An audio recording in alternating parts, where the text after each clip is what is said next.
Hello అండి. Hi. ఈరోజు మరొక మంచి దేవస్థానం వీడియో మీకు చూపించబోతున్నాను. అది ఎక్కడ అనుకుంటే కాళేశ్వరంలో సరస్వతి పుణ్య పుష్కరాలండి. ఇది చాలా 12 ఇయర్స్ తర్వాతకి వచ్చినాయి పుష్కరాలు. సో ఆ వీడియోని మీకు చూస్తాను. చాలా నేనైతే ఫస్ట్ టైం వెళ్ళాను, ఎప్పుడు వినలేదు కూడా, కానీ ఫస్ట్ టైం పోతున్నా. సరస్వతి పుష్కరాలు 26 మే వరకల్లా లాస్ట్ డేట్. 15th నుంచి స్టార్ట్ అయింది, మే 15 నుంచి మే 26 లాస్ట్ డేట్. ఎవరైనా పోని వాళ్ళు ఉంటే మాత్రం కంపల్సరీ మిస్ కాకుండా వెళ్ళండి, ఎందుకంటే 12 ఇయర్స్కి ఒక్కసారి మాత్రమే ఈ పుణ్య పుష్కరాలు వస్తాయి. సరస్వతి మిస్ కాకుండా మాత్రం వెళ్ళండి కంపల్సరీ. ఇంకా 2 డేస్ టైం మాత్రమే ఉంది. నేను అనుకోకుండా అసలు మా ఫ్రెండ్ చెప్పింది అని పోయినా. చాలా బాగుంది అక్కడైతే. బీచ్ అయితే సూపర్గా ఉంది. ఇంకా మనకు బస్సులు కూడా ఫ్రీ, లేడీస్ బస్సులు మనకి ఎలాగో ఫ్రీ. ఆ నుంచి మనం గంగా దాకా కూడా నడుచుకుంటూ వెళ్ళే అవసరం లేదు. అక్కడ కూడా మనకు స్కూల్ ఫ్రీ బస్ వేశారు. సో ఎలాంటి దర్శనానికి కానీ మనం స్నానం చేయడానికి వెళ్ళడానికి ఎలాంటి ప్రాబ్లం లేదు, ఎందుకంటే మనకు అన్నీ ఫ్రీ ఉన్నాయి బస్సులు అన్నీ. సో మనం ఓన్లీ వెళ్ళి దర్శనం చేసుకుని వచ్చేంత వరకు మన బాధ్యత.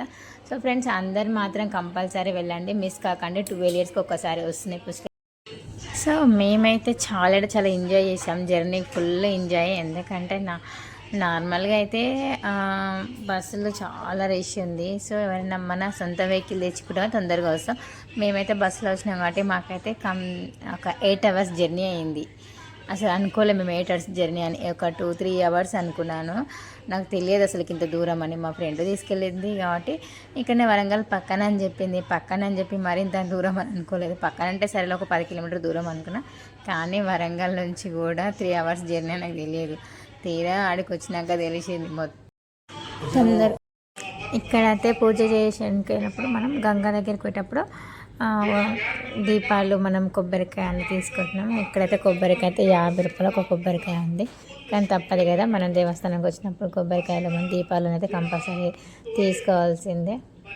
ఇక్కడైతే ఫుల్ అంతా అన్ని మనకు ఎలాంటి ఇబ్బంది, అన్ని సౌకర్యాలు ఉన్నాయి. మనకు ఒకవేళ ఏమైనా హెల్త్ ప్రాబ్లం అయినా కూడా ఇక్కడ డాక్టర్స్ అన్నీ ఉన్నాయి. ఏమి ఎలాంటి ప్రాబ్లం లేదు. మనం బేఫికర్గా రావచ్చు ఇక్కడికైతే. ఇది ఇక్కడ మనం గంగలకు దిగనీకే వర్షం రానిక స్టార్ట్ అయింది. మేమైతే ఇక్కడ దాకా వచ్చేవరకు చాలా బాగుంది కదా. మేము వచ్చి ఇట్లా దర్శనం గంగా స్నానానికి వెళ్తున్నామో లేదో కథ వర్షం స్టార్ట్ అయింది చూడు. ఇంకా కంటిన్యూగా అయితే వర్షం ఫుల్ పడ్డది. అసలు మేము 8 hours జర్నీ చేసినప్పుడు వర్షం ఒక చుక్క లేదు. కానీ తీరా గంగ దగ్గరికి వచ్చినామా, ఇట్లా ఒక 5 నిమిషాలు గంగలో కొంచెంసేపు ఇలా స్నానం చేసినామా లేదా కొత్త వర్షం పైనుంచి టప నీళ్ళు మాత్రం చల్లగా ఉంటాయి అనుకున్నాను, ఎందుకంటే వెదర్ మొత్తం కూల్గా ఉండే. చాలా భయం వేసింది నీళ్ళలో దిగేటప్పుడు ఎంత చల్లగా ఉందో ఏమో అని. కానీ నీళ్ళలో దిగినాక అయితే నేను షాక్ అయిపోయినా. ఎందుకు అనుకుంటారా, నీళ్ళు మాత్రం గోరువెచ్చగా ఇప్పుడే వేడిగా పొయ్యి మినట్టు తీసినట్లు ఉన్నాయి. నేనైతే మస్తు షాక్ అయినా. అదేంటి పైనుంచి వెదర్ ఇంత కూల్గా ఉంది, ఇంకా వర్షం మూమెంట్ ఉంది, నీళ్ళేంటి ఇంత గోరువెచ్చకుండా అని నేను షాక్ అయినా. ఇంకా నీళ్ళని చూసినాక అయితే నేను అస్సలు ఆగలేదు. అటాక్ మళ్ళీ వర్షం మొత్తం సముద్రం మొత్తం ఒకటి చూసేసిన. పెద్దగా ఈత రాదనుకో, అయినా కానీ పోయి పెద్ద ఈత వచ్చినట్లు టప అందులో ఫుల్ ఎంజాయ్ చేసినాం నేను మా ఫ్రెండ్స్ మాత్రం. ఇంకా రాదని మాత్రం వెనక్కి కోద్ది కదా, ఏదైనా ట్రై చేసినా వస్తుంది. ఇంకా నాకెలాగో పెద్దగా రాదు, కానీ నేనైతే ఫుల్ ఎంజాయ్ చేసిన ఈత రాకుండా. అని లోపలికి మాత్రం పోలేదు. ఎక్కడ మునిగిపోతాను ఆ భయం కూడా ఉంది, ఎందుకంటే మేము ఓన్లీ లేడీస్ ఉన్నాం కాబట్టి. మేము లోపల మునిగిపోతే మమ్మల్ని ఎవరు రక్షించేది కూడా లేదు.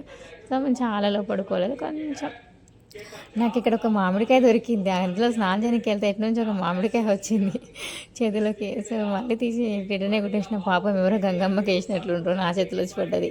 సో మామిడికాయ పడేసిన. ఆ తర్వాతకి మెల్లగా నీళ్ళతోనికి వెళ్ళిన. నీళ్ళు మాత్రం మస్తు కూల్, అంటే వేడిగా ఉన్నాయి గోరెచ్చగా. సో ఇక స్నానానికి రెడీ అయినాం. ఫుల్ ఎంజాయ్ చేసినాం. సో ఫ్రెండ్స్, మీరు కూడా మాలాకి ఎంజాయ్ చేయాలనుకుంటే ఇంకొక 4 days మాత్రమే టైం ఉంది. కంపల్సరీ చూడాల్సిన ప్లేస్ ఏంటి, పుష్కరాలు 12 yearsకి ఒకసారి వస్తారు కాబట్టి డోంట్ మిస్. అందరైతే కంపల్సరీ వచ్చి దర్శనం చేసుకోండి. చాలా అంటే చాలా బాగుంది ఇక్కడ. అన్ని శివయ్య అయితే చాలా బాగుంది. దర్శనం చాలా తొందరగా అయిపోతుంది, పెద్దగా రష్ లేదు. ఇంకా మనకి ఫ్రీ బస్సులు కూడా కాబట్టి ఇంకా మంచిగా తొందరగా వచ్చి రెడీ చేసుకోవచ్చు.